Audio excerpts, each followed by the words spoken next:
बड़े अच्छे धार्मिक लोगों को भी अंतिम समय बुढ़ापे में आपने बेईमान होते हुए देखा होगा। और बहुत अच्छी जुबान से जो व्यक्ति बात कर रहा है वो बुढ़ापे में गंदी जुबान से भी और दूसरों को, अपने घर वालों को ही अपशब्द और गालियां भी देने लगता है। अक्सर ये भी आपने सुना होगा। शाकाहारी लोगों को मैंने अक्सर देखा है मांसाहारी भोजन की मांग भी करने लगते हैं कि मुझे लाओ, दो खाऊंगा। होता है ऐसा, लेकिन ये मानव की प्रकृति है। अब चित्रगुप्त जी महाराज और भगवान और देवी भागवत महापुराण की कथा के अनुसार माँ क्या कहती है, क्या करो? माँ कहती है अगर कुछ बदलना है ना तो चित्र बदल डालो। क्या बदलो? चित्र। चित्र बदल डालो, तुम्हारा चरित्र बदल जाएगा।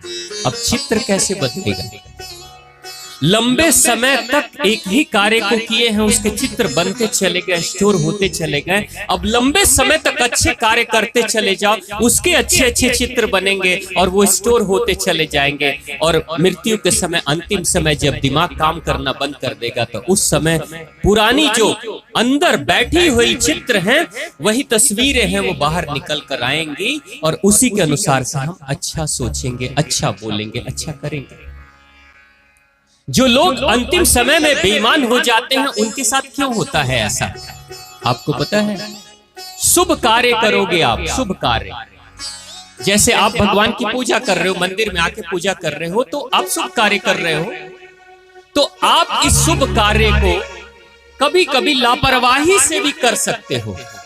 आप कभी भी निरीक्षण करना, सभी माताएं बहनें बैठी हैं, सभी पुरुष जन बैठे हैं, आप याद करो कि जब आप पूजा करने आते हो तो कई बार आपको लगता होगा चलो अगरबत्ती भी जला देना है तो घंटी भी बजा देनी है, हाथ जोड़कर प्रणाम भी कर लेना है, और बीच में कोई फोन तो नहीं आ रहा है, उस पर भी ध्यान चला जाएगा, और मित्र के पास भी जाना है, बात भी करनी है, बाजार से सब्जी भी लानी है। ये भी सारी बातें याद रहती है कि नहीं बाबूजी?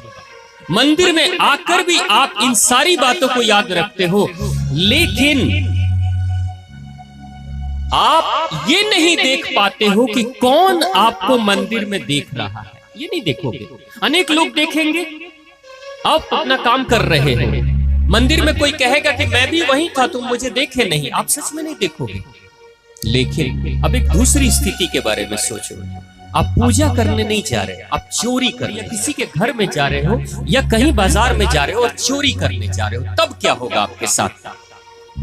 प्रत्येक चोर जब चोरी करने जाता है तो इतना सचेत रहता है, इतना सचेत रहता है कि वो प्रत्येक आंख को देखता है कि वो आंख मुझे देख रही है या किसी और को देख रही है। वो इतना सचेत होता है कि कदम भी जब बढ़ाता है तो फूंक फूंक कर कदम बढ़ाता है, कहीं गलती से पैर टकरा कर कोई आहट न आ जाए। रात के अंधेरे में भी अगर एक घर के अंदर चोर चल रहा है तो वो किसी से टकरा नहीं सकता, क्योंकि वो उस अंधेरी रात में भी महसूस करता है कि कहाँ टेबल है, कहाँ कुर्सी है, कहाँ बिस्तर है, पलंग है, कहाँ दीवार है। इतना सचेत रहता है। वो सिर्फ आंखों से नहीं देखता, वो हाथ के स्पर्श से भी देखता है, वो शरीर की अनुभूति को भी महसूस करता है, वो छोटी छोटी हवा की सनसनाहट को भी सुन पाता है, वो पर्दे की आहट को भी सुन पाता है। चोर देखता है अगर पर्दे में भी हलचल होती है ना, वो भी ध्यान से देख लेता है कि कुछ हिल रहा है, कहीं कोई छिपा तो नहीं है।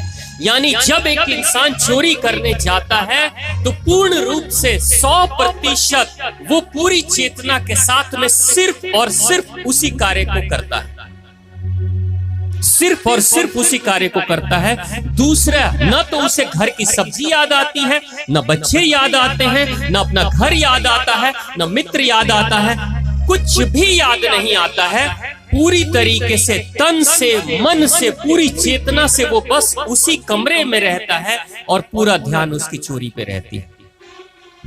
अब जरा सोचिए कि जिस कार्य को कोई इंसान 100% तन्मयता के साथ, कॉन्सेंट्रेशन के साथ, एकाग्रचित के होने के साथ अगर किसी भी कार्य को कर रहा है तो उस कार्य की जो याद बनेगी, जो चित्र बनेगा, वो चित्र कहां जाकर बैठेगा?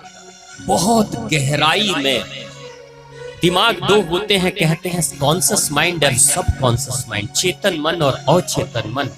जब आप पढ़ाई करते हो, बात करते हो, कुछ साधारण कार्य करते हो तो उसकी याद चेतन मन में रहती है।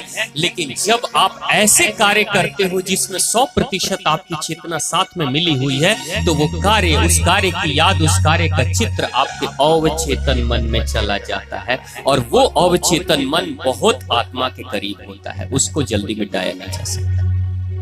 जब इंसान बुजुर्ग होता है और उसने चोरी की है जीवन में कभी, या कोई गलत कार्य किया है जीवन में, तो उस समय ये जो चेतन मन है, दिमाग है, ये तो खत्म हो जाता है। सोचने, समझने, विचार करने की क्षमता उसकी खत्म हो जाती है। लेकिन जब अवचेतन मन, उसकी आत्मा में जो यादें बैठी हुई हैं, वो फिर से बाहर निकल कर आ जाती है। इसी के कारण से एक इंसान जब बुजुर्ग होता है तो जीवन भर अच्छा इंसान रहा, लेकिन बुढ़ापे में बिगड़ जाता है। क्यों?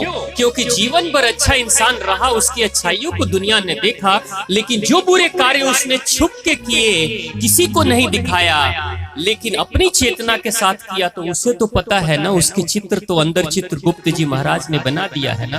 ठीक वही उभर कर बाहर निकलेंगे, क्योंकि बाहर का जो चेतन मन है वो तो निष्क्रिय हो चुका है, सोचने विचारने की क्षमता नहीं। और सब कॉन्शियस माइंड के अंदर जो यादें होती हैं, उसको रोकने के लिए भी हमारे पास कोई बांध, कोई बैरियर, कोई गेट नहीं है, कोई लगाम नहीं है। अंत में वही बुराइयां बाहर निकल कर आ जाती। और इसलिए भगवान ने कहा कि अंत में तुम जिसको याद करोगे उसी के लोक में चले जाओगे।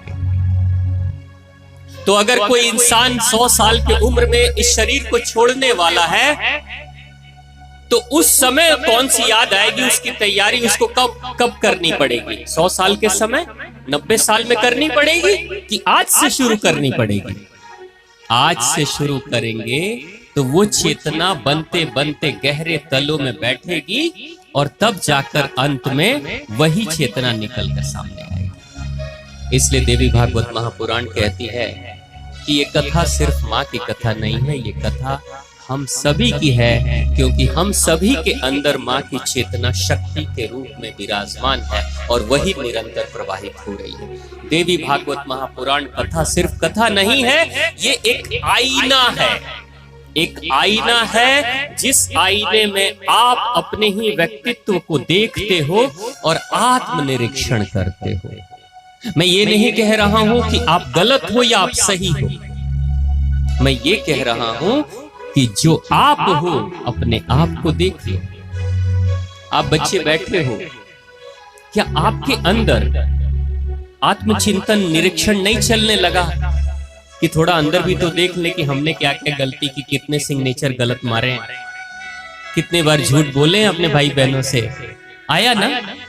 यही है आत्मनिरीक्षण, यानी स्वयं के जानने की जो विधि है, आत्म साक्षात्कार है, सेल्फ रियलाइजेशन है। मैं कौन हूं, मैं कैसा हूं, मैं अच्छा हूं, बुरा हूं, समाज से सर्टिफिकेट लेने की जरूरत नहीं है। मैं कैसा हूं, मुझसे बेहतर दूसरा कोई नहीं जान सकता, क्योंकि मेरे अंदर माँ की शक्ति है, और मेरे अंदर ही चित्रगुप्त जी महाराज मेरे ही कर्मों के चित्र बनाकर बैठे हुए हैं। और चित्रगुप्त जी महाराज मुझी से पूछ रहे हैं कि तुम ही देख लो ना, तुम अपना रिपोर्ट कार्ड कि तुम कैसे हो। यानी देवी भागवत महापुराण कहती है कि स्वयं का स्वयं से निरीक्षण, स्वयं का इम्तिहान स्वयं ही लेने वाला, एग्जामिनी भी आप ही हैं, एग्जामिनर भी आप ही हैं, लिखने वाले पेपर आप ही हैं, अंक देने वाले आप ही हैं, कोई और नहीं है। माँ कहती है मैं कहीं नहीं, मैं तुम्हारे अंदर हूं, मैं दुर्गा हूं। माँ कहती है मैं दुर्गा हूँ। दुर्गा मतलब क्या? दुर्गा मतलब जो दुर्ग में रहती है वही दुर्गा है। दुर्ग यानी किला। किला कैसा होता है? आपने देखा होगा, किले लंबे लंबे ऊंचे ऊंचे होते हैं, गोल गोल होते हैं। आप भी जब खड़े हो जाओगे, देखिए ये भैया खड़े हैं, ये भी पतले गोल से लंबे से हैं, ये किला है, यही दुर्ग है। ये प्रत्येक इंसान का शरीर एक दुर्ग है, और उस दुर्ग में रहने वाली शक्ति के रूप में दुर्गा है। यानी हम सब के अंदर माँ दुर्गा बैठी हुई, हमारे ही दुर्ग का निरीक्षण करने के लिए बैठी हुई है, और बार बार हमसे पूछ रही है। यानी देवी भागवत महापुराण के माध्यम से माँ पूछती है कि तुमने अपने अंदर बैठे हुए दुर्ग का कैसे ध्यान रखा है और दुर्गा का कैसे ध्यान रखा है। यानी बाहर माँ दुर्गा को प्रसन्न करने की कोशिश मत करो, अपने अंदर के दुर्ग के बैठी हुई चेतना के रूप में माँ दुर्गा को प्रसन्न कर लोगे कर्मों के माध्यम से, विचारों के माध्यम से, तो निश्चित तौर से माँ सदा और सदा प्रसन्न रहेगी। तो प्रेम से बोलिए माँ आद्य भगवती की जय, माँ दुर्गा भवानी की जय, माँ सोना भवानी की जय, और आप सभी की जय।